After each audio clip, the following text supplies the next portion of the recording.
ஸ்ரீமதே ராமானுஜாய நமக. தினம் ஒரு திவ்ய பிரபந்தம் தொடரிலே இன்றைக்கு 1667வது பகுதி. திருமங்கையாழ்வார் அருளிய பெரிய திருமொழியை அனுபவித்து வருகிறோம். அதிலே 8ஆம் பத்து, திருக்கண்ணபுரத்தையும் திருக்கண்ணபுரத்தெம்பெருமானையும் மங்களாசாசனம் செய்யக்கூடிய 8ஆம் பத்து, 7ஆம் திருமொழியின் 6வது பாசுரத்தை இன்று நாம் இணைந்து அனுபவிக்க இருக்கிறோம். அவன் அடியாரிடம் கலந்து மகிழும் மயக்கம் முற்றவனாயின் அது ஒரு தலைக்காமமாக ஆகாதோ? நம்மிடமும் அன்பு விளைய வேண்டாமா என்ன? அவன் திருமேனியை கண்ட அளவிலேயே எல்லா விடாய்களும் தீர்ந்து காதலும் கடலை ஒப்ப விளையும் என்று இப்பாடலில் இயம்புகின்றார் ஆழ்வார். பாடலை பார்க்கலாம். மழுவு இயல் படையுடை அவனிடம், மழுவியல் படையுடை அவனிடம் மலைமுகில் தழுவிய உருவினர் திருமகள் மருவிய கொழுவிய செழுமலர் முழுசிய பறவை பண் எழுவிய கணபுரம் அடிகள்தம் இடமே. மழுவு இயல் படையுடையவன் இடம், மழுப்படையை உடைய எம்பெருமானுடைய இடம். பரசுராமனுக்கு படை மழுப்படை. அந்த மழுப்படையை உடைய அவன் இடம். மலைமுகில் தழுவிய உருவினர், அவன் மலைமுகிலை போன்ற உருவத்தை உடையவன். அனைவருக்கும் தாகத்தை பார்த்தாலே தாகம் தீரும் அளவுக்கு கருணை பொங்கிய கருமேகம் போன்றவன். திருமகள் மருவிய கொழுவிய செழுமலர் முழுசிய பறவை பண் எழுவிய கணபுரம் அடிகள்தம் இடமே. பின்னிரண்டு அடிகளும் திருக்கண்ணபுரத்தின் செழிப்பை கூறுகின்றன. கொழுவிய என்றால் செழித்த செழுமலர் என்று பொருள். பருத்த பெரிய என்று எடுத்துக்கொள்ளலாம்.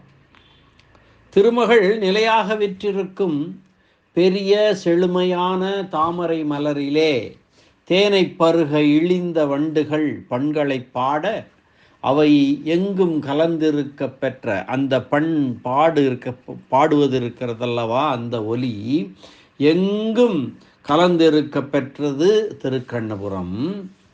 அது மழுவை ஆயுதமாக உடைய எம்பெருமானது இருப்பிடமாகும். மேலும் மேகவண்ணனான சுவாமியனுடைய திருப்பதியும் ஆகும் என்று கூறுகிறார். இந்த பாட்டிலே இடம் என்ற சொல் 2 முறை வந்திருக்கிறது. முதலடியிலும் கடைசி 4ஆம் அடியிலும் வந்திருக்கிறது. ஆழ்வாருடைய திருவுள்ளமே இதற்கு நியாமகம். மழுவியல் படையுடை அவனிடம் அடிகள்தம் இடமே என்று 2 இடத்திலே வந்திருக்கிறது. சிறந்த தாமரை மலரில் மதுவை பருக எழிந்த வண்டுகள் களிப்பினாலே பாடுகின்ற பண்கள் எங்கும் பரவியிருக்க பெற்ற திருக்கண்ணபுரம். மழுப்படையை ஆயுதமாக கொண்டவரும் கார்முகில் வண்ணருமான பெருமாளுடைய திவ்ய தேசம் என்பதாம். பரசுராம அவதாரத்தை குறித்து மழுவியல் படையுடையவன் என்றது. பரசுராம அவதாரம் அகங்கார யுக்த ஜீவனை அதிஷ்டித்து நிற்கையாலே, அதாவது அது ஆவேச அவதாரம் என்பதாலே முமுட்சுக்களுக்கு, அதாவது முமுட்சுக்கள் என்றால் முக்தியை மோட்சத்தை இச்சிப்பவர்கள், முக்தியை ஆசைப்படுபவர்கள் முமுட்சு. அந்த முமுட்சுக்களுக்கு வணங்கத்தகுந்த தெய்வம் அல்ல. ஆயினும் விரோதிகளை அழித்து பண்ணின உபகாரத்துக்கு தோற்று துதிக்கிற மாத்திரத்திற்கு குறையொன்றுமில்லை என்பது அறியத்தக்கது. அவன் பரசுராமன் அவதாரம் செய்த போது விரோதிகளையெல்லாம் அழித்தான். செருக்கு பிடித்து கர்வத்துடன் அலைந்த 21 தலைமுறை சத்திரியர்களை அழித்தான் அல்லவா, விரோதிகளை அழித்தான். அதுபோன்று நமக்கு இருக்கக்கூடிய எம்பெருமானை நாம் அடைவதற்கு உண்டான விரோதிகளை அழிப்பதற்கும் அவன் உதவுவான். ஆக விரோதிகளை அழித்து பண்ணின உபகாரத்திற்காக பரசுராமனை அதற்கு தோற்று துதிக்கிற மாத்திர அவனை வணங்குவதற்கு குறையொன்றும் இல்லை என்பது இங்கே குறிப்பிடத்தக்கது. அதைத்தான் சொல்கிறார். திருமகள் மருவிய என்ற விசேஷனம் மலருக்கும் ஆகலாம், கணபுரத்துக்கும் ஆகலாம். கணபுரத்திற்கு வந்தால் செல்வம் மல்கிய ஊர், செல்வம் நிறைந்த ஊர் என்றாகும். மலருக்கு ஆகி வந்தால் எம்பெருமான் கத்தியத்திலே பத்மவனாலயாம் என்று அருளி செய்தபடி தாமரை மலர்தோறும் பெரிய பிராட்டியார் உரைகின்றமை உணரத்தக்கது. இனி இந்த பாசுரத்திற்கான வியாக்கியான சக்கரவர்த்தி பெரியவாச்சான் பிள்ளையினுடைய உரையினை பார்க்கலாம். மழுவு இயல் படையுடை அவன் இடம். மழுப்படையை தனக்கு அடங்கிய படைக்கலமாக உடையவனுடைய திருத்தலம் பரசுராமனுடைய திருத்தலம். பரசுராமன் தான் கண்ணன், கண்ணன் தான் எம்பெருமான் இல்லையா? அதைத்தான் சொல்கிறார். மழுவியல் படையுடை அவன் இடம். மலைமுகில் தழுவிய உருவினர், மேகம் போல கருத்த காளமேகம் போன்ற களைப்பை போக்கும் வடிவினை உடையவர். மலைமுகில் தழுவிய உருவினர். திருமகள் மருவிய கொழுவிய செழுமலர் முழுசிய பறவை பண் எழுவிய கணபுரம் அடிகள்தம் இடமே. பெரிய பிராட்டியார் நிலையாக தங்குதலாலே இளையதாய் கொழுவியதாய் அழகியதான பூவிலே முழுகிய வண்டினுடைய பண்ணிசை மிக்கு ஒலிக்கின்ற திருக்கண்ணபுரம் அடிகள்தம் இடம்.